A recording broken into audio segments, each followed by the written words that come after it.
Bem, nós recebemos com muita alegria aqui nos estúdios da Capital FM o advogado André Stump. Ele é presidente do Tribunal de Defesa das Prerrogativas da Ordem dos Advogados do Brasil. E amanhã é dia dos advogados. E os advogados vão fazer uma mobilização nos fóruns nesta quinta-feira. Como que será essa mobilização? Qual que é o objetivo dessa mobilização? Doutor André, bom dia, um prazer tê-lo conosco, vai participar conosco da entrevista.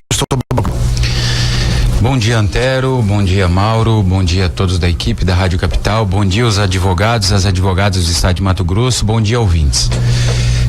Hoje, às 14 horas, em todos os fóruns do estado de Mato Grosso, fizemos uma convocação com os presidentes de subseção e os nossos membros do Tribunal de Defesa das Prerrogativas que nós temos em todo o estado de Mato Grosso, para que fizéssemos uma mobilização dentro dos fóruns da capital, dos estados, do estado todo, para que a gente possa conclamar a advocacia nesse momento que nós estamos atravessando. Apesar de que amanhã iremos comemorar o 11 de agosto, dia do advogado, mas nós temos um momento também de criminalização e de violação constante das prerrogativas. Então, essa mobilização é para mostrar a força e lembrar os advogados das nossas prerrogativas, que nós temos que nos impor e fazer com que essas prerrogativas sejam respeitadas pelo Poder Judiciário, pelo Ministério Público, pela Polícia Militar e pela Polícia Judiciária Civil. E o próprio cidadão que frequenta o fórum saber que prerrogativa não é privilégio. Afinal de contas, o advogado, ele é a última barreira entre a sociedade e a violação do direito do cidadão. É o advogado, que ele só é acionado naquele momento em que é violado o direito do cidadão. Então, ele é a última barreira. E a prerrogativa, ela está inerente justamente ao exercício profissional. O advogado não pode ser tolhido dentro do seu mistério, no seu trabalho, para que ele exerça com amplitude o direito do cidadão. Então, é uma satisfação, uma honra, e vamos esclarecer ao ouvinte, né, essa prerrogativa e não um privilégio, como muitos querem fazer crer, né? Estamos à disposição, Antero. Doutor Stump, o Congresso aprovou agora a criminalização no que diz respeito a quando a prerrogativa não é respeitada. Quer dizer, um juiz que atua de forma inadequada em relação ao advogado, como é que é isso? Há um controle? Vamos lá. A PL 141, que ela foi aprovada ontem. Foi aprovada no Senado, virou lei ou vai para a Câmara? Não, já aprovou, o Senado foi aprovado ontem. Pois é, mas vai para a Câmara ainda, né? Vai. Ainda é projeto, né? Isso, inclusive, vamos lá. Foi uma propositura minha no último encontro nacional da prerrogativa. Eu propus uma marcha da advocacia e foi aprovada no encontro nacional. E essa marcha vai ocorrer agora, dia 22 de agosto, onde toda a advocacia, os presidentes nacionais de seccionais, o LAMAC, nós iremos visitar o Congresso e o Senado também, em prol da aprovação imediata da PL 141. Então, essa propositura, essa marcha da advocacia que nós vamos fazer no dia 22, tem esse objetivo. A PL 141 foi aprovada ontem no Senado, não é só questão do juiz pedir prisão. Na verdade, ela inclui vários incisos. Não pede prisão, o juiz determina a prisão. Determina, exatamente. Quem pode pedir pode ser autoridade policial ou Ministério Público. Bem observado, Antero. O artigo 43A, que ele foi inserido, ele traz vários incisos. Por exemplo, o inciso 3º, ele passa a ser pena de detenção de 1 a 4 anos quando é violada a prerrogativa nos casos previstos. Por exemplo, inciso 3º, comunicar-se com seus clientes pessoal e reservadamente mesmo sem procuração, quando este se achar preso, detido ou recolhido em estabelecimento civil ou militar, ainda que considerado incomunicável. Se o cidadão for preso e o advogado compareceu ao estabelecimento para falar com o cliente e ele for impedido de falar com o cliente dele, estará violando. Isso é uma violação à prerrogativa. Uma diferença: a autoridade que violar e não permitir que o preso tenha acesso ao seu advogado, ele vai responder criminalmente por essa violação. Mas isso é assim, isso é indefinidamente, qualquer hora, qualquer dia, qualquer hora, em qualquer lugar. Exatamente. Quer dizer, mesmo que incomunicável. Se o advogado quiser visitá-lo todo dia, não tem problema. Vamos lá. Não tem problema. Agora nós temos uma questão de bom senso, uma diferença. Não vai chegar sábado, 3 da manhã, lá na PCE, eu quero entrar, quero falar com um preso. Tem uma diferença, tem uma questão de bom senso aí, né? Então eu digo assim, na delegacia, a delegacia tem plantão, ela é 24 horas a delegacia. Então ele vai falar com o cliente dele às 24 horas. Há uma diferença no sistema prisional, que existe o sistema de guarda, de tranca, então tem uma questão de bom senso aí, né? Mas pela lei poderia, mas pelo bom senso não há como. Não tem como disponibilizar o advogado chegar 5 horas da manhã num domingo, eu quero entrar, eu quero falar com o preso, tal. Isso não tem como. O advogado, eu li até uma reclamação da defesa do advogado Paulo Tax, que está preso, reclamando da apreensão do seu celular, que não estaria na fundamentação da sentença do desembargador Orlando Perry. Isso seria uma violação da prerrogativa dele, porque quando ele foi preso, apreenderam o celular dele. Vamos lá. Eu entendo que sim, porque em razão do sigilo profissional que tem o advogado. É o que ele alega, que tem conversa dele com o cliente, etc. e tal, e que aí a polícia vai ter acesso. Mas foi apreendido o celular dele. Certo. A determinação, ela deve ser sempre pormenorizada, explicando e apontando todos os pontos. Isso envolve também quando tem busca e apreensão em escritório de advocacia. Ela deve ser pormenorizada. Então a questão do celular, ela deve estar inclusa. O fato dela não estar inclusa e ter ocorrido, ela gera uma violação à prerrogativa. Agora, o Paulo Tax dispensou a assistência da OAB. Eu sei. Foi certificado. Nós divulgamos aqui. Isso foi certificado, ele dispensou, mas mesmo assim nós estamos acompanhando a distância, né? Querendo ou não, advogado, nós sabemos que pode ocorrer o momento. Mas eu acredito que hoje o STJ se manifesta. Ele dispensou porque está assistido, né? Não, mas mesmo assistido. A OAB pode se habilitar e referente à prerrogativa, tá? Então, Antero, até interessante falar o seguinte, a prerrogativa dele ter sala de estado maior, né? Muita gente fala o seguinte, isso é um privilégio para advogado? Não. O que ninguém comenta é que a Loman também, salvo engano, seu artigo 33, ela traz que o magistrado tem direito à sala de estado maior. O Ministério Público, se for preso, tem direito à sala de estado maior. O delegado tem direito à sala de estado maior também.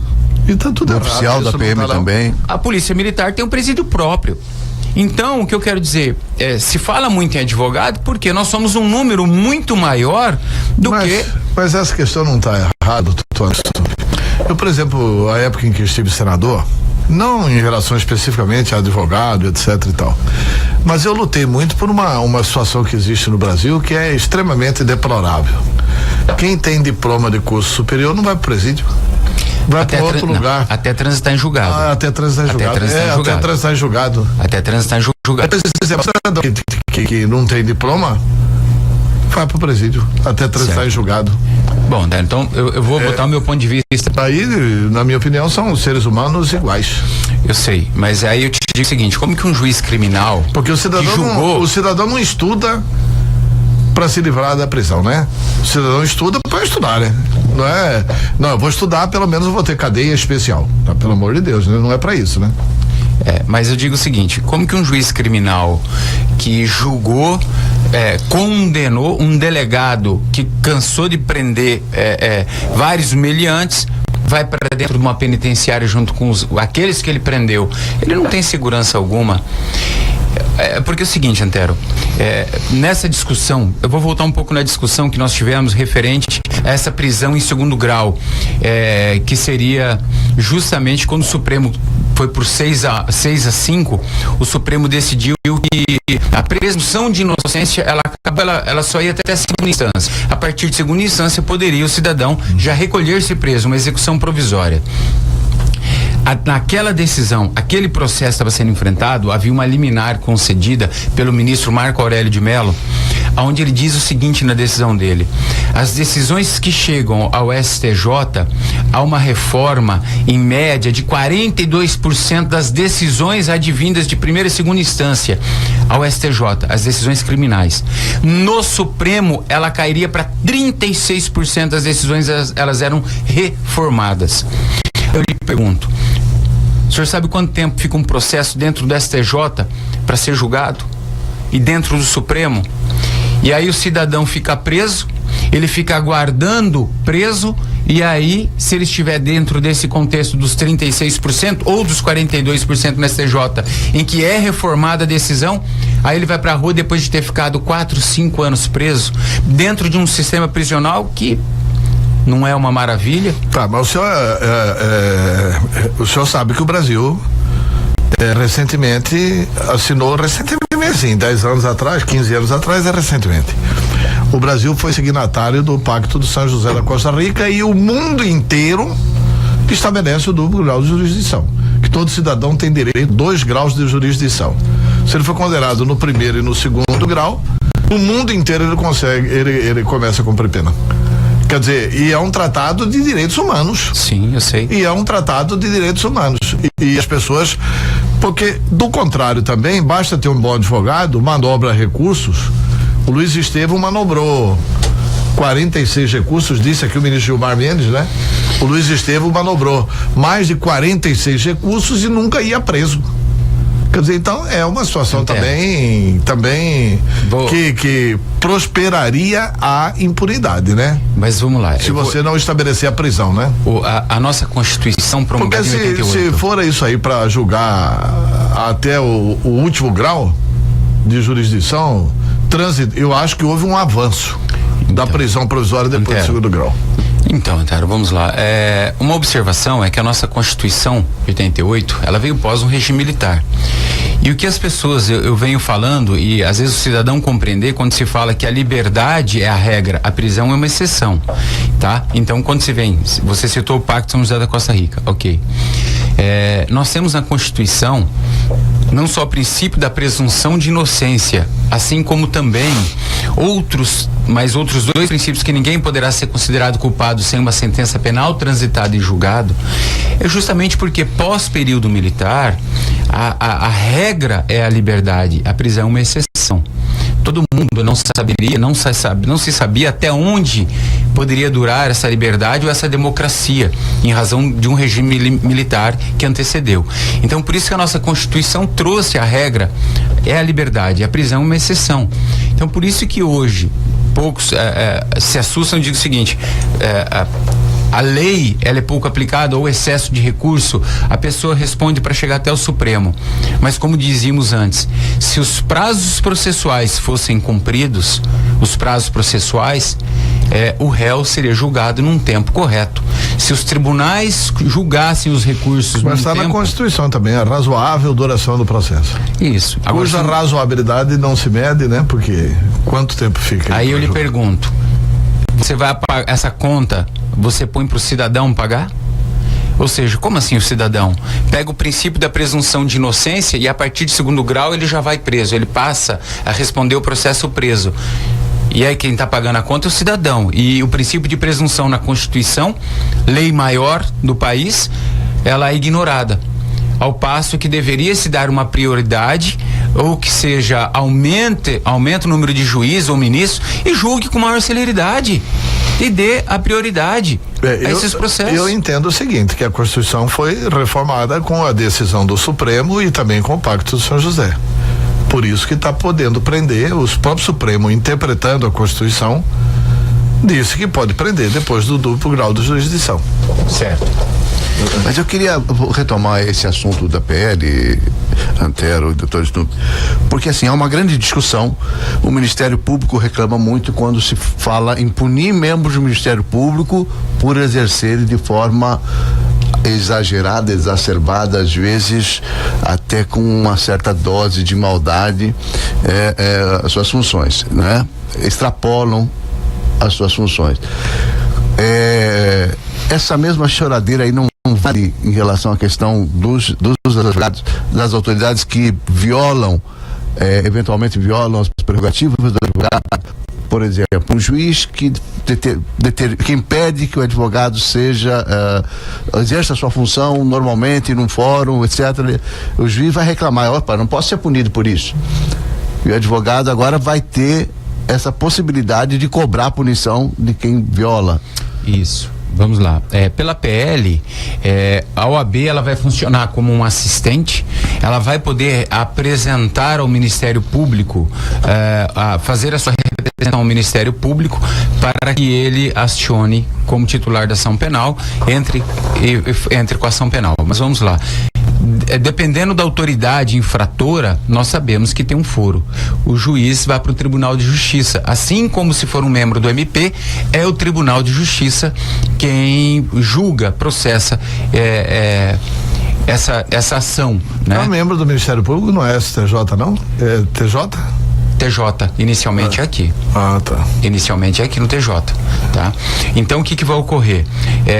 A diferença é que nós temos assim, dentro, como foram inseridas no contexto do artigo 43A, foram inseridos vários incisos da Lei 7.000, da Lei 8.906, que é o nosso Estatuto da Advocacia, uma lei federal, foram inclusas várias situações. O advogado pode transitar livremente nas salas dos tribunais, do fórum. Nós tivemos recentemente um advogado que foi tolhido de entrar no fórum, chegou 10 minutos, 10 para o meio-dia, e foi pedido para se retirar, né? Que é um absurdo, a meu ver. Dependendo do fórum, não entrou em sala de juiz, em gabinete, entrou no saguão do fórum para aguardar. E então nós temos situações.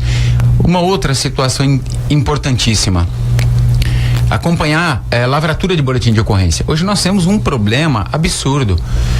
O advogado chega na sala de boletim de ocorrência que a Polícia Militar tem lá na delegacia, e o advogado quer ir conversar com o cliente, ele quer acompanhar, e é impedido. E agora vai virar, sendo aprovado a PL 141, vai virar crime. O policial militar que não deixar o seu cliente conversar com o advogado, ele vai responder. Só para dizer assim, mas essa prerrogativa, ela está na Constituição, o artigo 5º, o inciso 62. O preso será informado de seus direitos, entre os quais de permanecer calado, sendo-lhe assegurada a assistência da família e do advogado. Nós temos um princípio constitucional que já prevê a assistência do advogado. E como é que ele vai ser tolhido do advogado acompanhar todos os atos contra ele? Não pode. E hoje nós enfrentamos diuturnamente um problema sério com a Polícia Militar, embora tenhamos um bom relacionamento com o comandante-geral, participamos inclusive de formação dos policiais militares explicando prerrogativa. Mas é por óbvio também, Antero, que a gente pede aos colegas o bom trato. Não é só exigir da policial militar que o respeite. E também tratar com dever de urbanidade o advogado. Mas essa PL 141, por óbvio que vai receber crítica, com certeza a Associação Brasileira dos Magistrados, eles vão para cima, eles vão querer evitar qualquer tipo de punição. O próprio Ministério Público também, eles querem evitar qualquer tipo de punição. Eles não vão concordar. Eles vão achar um absurdo. Mas deve haver um controle, sim. Ninguém deve estar acima da lei. Ninguém deve estar acima da lei. A prerrogativa do advogado, a diferença é entre você olhar, eu vou tolher um profissional, um cidadão, de exercer a sua profissão. Vou colocar limite, do jeito que eu pretendo, do jeito que eu quero, e ignora-se a lei. Não é assim que funciona. Um juiz, ele deve obedecer estritamente a lei, assim como o Ministério Público, assim como um delegado de polícia. Antero, qual a razão para um delegado não deixar o advogado conversar com o cliente dele? Não justifica. O advogado, quando vai à delegacia, pede cópia de um inquérito policial, e nós temos vários problemas nesse sentido. E não é fornecido cópia de um inquérito para o advogado, porque acho que o advogado atrapalha. Ele instrui o cliente dele, conversa com o cliente dele, ele atrapalha no desenvolvimento da justiça. Olha, tem pergunta chegando aqui. Bom dia, bancada. No caso de visitas em unidades prisionais, a OAB poderia aproveitar e propor na lei que o horário de visita seria das 6 às 18. Porque da forma como está colocada, sabemos que tem alguns profissionais que maculam a categoria e poderão querer entrar na unidade prisional fora do horário adequado, visto que o bom senso é um argumento subjetivo. Joaquim Silva, do bairro Santa Terezinha. Então vamos lá. Nós tivemos também uma reunião agora com os diretores dos presídios e nós vamos começar com um projeto, já está iniciando, vai começar agora um projeto piloto aqui por Cuiabá e Várzea Grande. Vai haver agendamento para os advogados que quiserem, não vai ser só a única modalidade.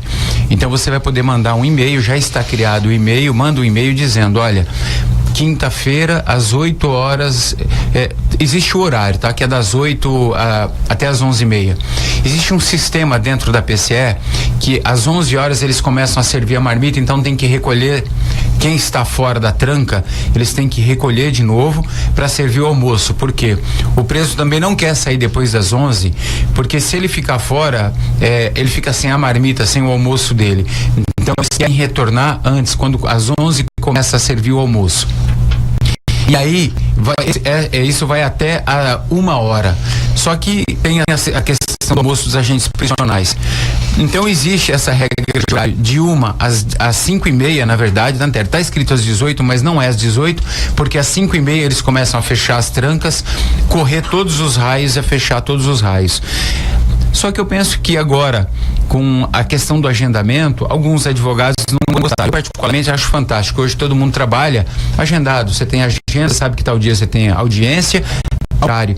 Você vai mandar um e-mail e dizer, olha, sexta-feira, 10 horas, eu estou indo falar com fulano. Dá o nome do seu cliente. Você vai chegar às 10, seu cliente vai estar aguardando no parlatório para você poder falar com ele. Você não tem que esperar 1h, 40 minutos para irem buscar o seu cliente, para trazer o seu cliente. Essa é a diferença, é um avanço. E alguns advogados não veem com bons olhos. Eu vejo com bons olhos porque você pode se programar, agendar, chegar, o seu cliente está esperando. Em 30, 40 minutos você vai embora. Só para encerrar a entrevista, como é que vão os grampos? O senhor, inclusive, tem cliente aí na questão dos grampos. E a OAB tem se posicionado firmemente aí contra esse crime cometido contra a sociedade de Mato Grosso. Como é que está a apuração dos grampos? Nós vamos chegar a um desiderato, vamos chegar a um final disso? Bom, Antero, nós estamos atuando, o presidente Leonardo, a diretoria dessa gestão está atuando muito firme. Nós não vamos aceitar que isso acabe em nada, porque nós sabemos que os grampos ocorreram, foi um vilipêndio à democracia, uma violação à sociedade de uma forma brutal. A forma como ocorreu, nós vamos agora vencer o prazo, tem 10 dias, todos os juízes no estado de Mato Grosso tiveram que informar ao tribunal. Essas respostas estão vindo com todos os grampos que estavam ocorrendo no estado. Vai ser passado um pente fino. Nós vamos poder fazer uma apuração bem restrita aos números que de fato eram de investigação e aqueles que estavam inclusos nesse crime, nessa Grampolândia, e nós vamos poder descobrir. Penso que não são somente esses 5 militares, devem haver mais, porque são mais de 1.000 números, né, que estão envolvidos nisso, e nós vamos, dificilmente vai ser saber a razão e o motivo. Por exemplo, por que te grampearam? Você não era candidato, e você, Antero, foi grampeado. Por quê? Você tem certeza que foi grampeado? Você? Seu número? Seu número consta lá. Mas é saber as razões e os motivos. Você sabe porque é advogado de um cliente, então você tem acesso, né? Porque eu não tenho acesso a isso, eu não sei disso, que eu fui grampeado. Então, mas se eu tiver acesso, em qual circunstância eu fui grampeado, eu vou saber por que é que eu fui grampeado. Então, mas a diferença... por crime não é, porque eu não tenho motivo nenhum para ser grampeado. Exatamente. É uma deslealdade... Mas olha... É a deslealdade de quem grampeou. O senhor acha que... Quer dizer, hoje, nesse momento, quer dizer, essa coisa está restrita aí aos policiais militares que operacionalizavam essas escutas e tal. Mas, obviamente, que isso tem outras implicações. Quer dizer, é possível que membros do Ministério Público sejam afetados, é possível que, eventualmente, um ou outro magistrado tenha responsabilidade. Exatamente. em casos... Porque assim, o Tribunal de Justiça está pedindo exatamente para corrigir, para a corregedoria atuar com relação aos magistrados, né? Mas a questão também, né? Agora, voltando os ofícios e tendo na mão os números, nós teremos acesso aos números de processo. Esses processos devem ter os seus relatórios. Quem foi o analista que assinou o relatório incluindo o seu número, Antero? Quem foi o analista que assinou um relatório incluindo o número do advogado André? Quem foi o analista? Por qual razão ela foi inclusa e de que forma? E aí nós vamos apurar. A partir do momento que foi solicitado ao juiz, houve negligência daquele que deveria ter o dever de verificar aquele relatório, se ele procedia ou não, para encaminhar ao juiz? E aí nós vamos poder apurar se houve negligência ou não. Os advogados que foram grampeados em razão de campanha política, há questões também não só políticas nesses grampos, acreditamos. Porque advogados que disputaram a eleição, quer dizer, advogado não disputa a eleição, né? Advogado assessora na eleição um determinado cliente, né? Mas o Zé Antônio Rosa foi grampeado, que era o assessor do Riva, que trabalhava juridicamente. José do Patrocínio. José do Patrocínio, que era o assessor. Mas o caso de Lucas, os advogados de Lucas, o caso de Lucas também, os advogados foram grampeados também lá em Lucas, nessa última eleição agora municipal. Você já tem os documentos advogados já. De quem? Do candidato a prefeito. Do Binotti? Sim, do Binotti. Os advogados, todos eles estavam no grampo. Isso já está comprovado. Eu vou requerer hoje para o Tribunal de Justiça para saber se dá inclusão do meu nome. Até para tomar providências, porque não é possível que... Não aparece o nome, só nós temos os números. O problema é rastrear esses números. O fato, tudo bem, Antero, eu vou oferecer o meu número. Ela vai chegar, se o número acha. Mas tudo bem, mas é um direito de certidão que eu tenho de saber. Antero, tem uma resolução. Se eu fui grampeado, tem uma resolução do CNJ, não me recordo do número agora, é o seguinte: todas as vezes em que o juiz envia um ofício a uma operadora solicitando o desvio da chamada, a operadora está obrigada, por uma resolução do CNJ, a informar o juiz, devolver o ofício com o nome, dizendo com o nome de quem é aquele ramal telefônico. Então o juiz sabe, né? Não, aí que está o problema.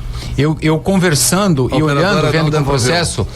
Exatamente. A operadora não tem mandado ofício dizendo de quem pertence aquele ramal telefônico. Pelo menos não está juntada aos autos.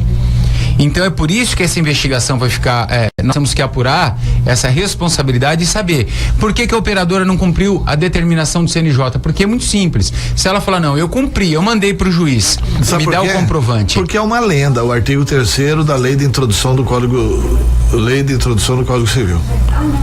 Que diz lá no artigo 3º, todo cidadão é obrigado não pode alegar o desconhecimento da lei.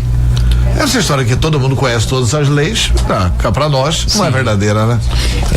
Então, se a operadora cumpriu a determinação do CNJ, chega no processo ofício falando, esse ramal pertence Antero Paz de Barros, tá aqui Antero, opa, tá errado, eu tô olhando o relatório e não confere, suspende imediatamente. Então, essa determinação, essa resolução do CNJ, tudo isso vai ter que ser apurado e nós vamos apurar a responsabilidade. Entendeu? E vai ficar fácil da gente. Tem como grampear sem passar pelo juiz? Não tem como. Vamos lá. Conversando com os altos escalões, enfim, com as pessoas que são envolvidas no sistema, é o seguinte: existe o sistema que ele pode botar um israelense, uma mala, onde ele fica aqui na frente pegando a frequência, ele vai encontrar a frequência do seu telefone, mas ele tem que ficar andando atrás de você o dia todo. Certo? Então não dá, né? Ele fica atrás de você o dia todo. Caso contrário, ele vai usar o sistema guardião, que é onde é desviada a chamada, tá? É desviada. Eu vi hoje uma matéria falando o seguinte: foi criado o sistema Sentinela, esse que foi usado agora nos grampos, o Sentinela.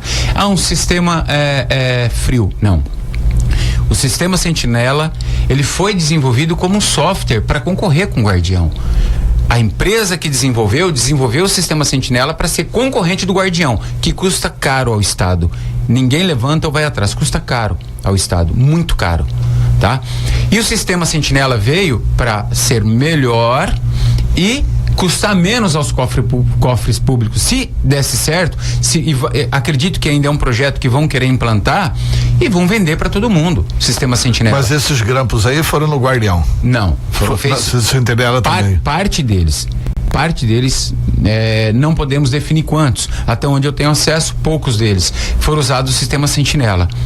A boa parte, a maioria, foi usado o sistema Guardião. Tá certo. Doutor André Stump, muito obrigado pela sua. Não, mas André, olha, é incrível esse negócio. André mesmo, André Stump. Vai acabar virando uma grande parada esse negócio, envolvendo muita gente, né? Porque não é possível, todo mundo, não tem, a escuta precisa ser solicitada por alguém. Precisa ser autorizada por alguém e depois requerida pelo Ministério Público e autorizada pelo juiz. Quer dizer, muita gente vai ter que se explicar. Não, inclusive assessores de desembargadores foram grampeados. Desembargadores foram grampeados, né? Sim, então, isso aí, eu penso que ao final de tudo, Antero, vai trazer para nós um benefício muito grande, os critérios vão ser outros e eu penso que vai haver uma vigilância maior.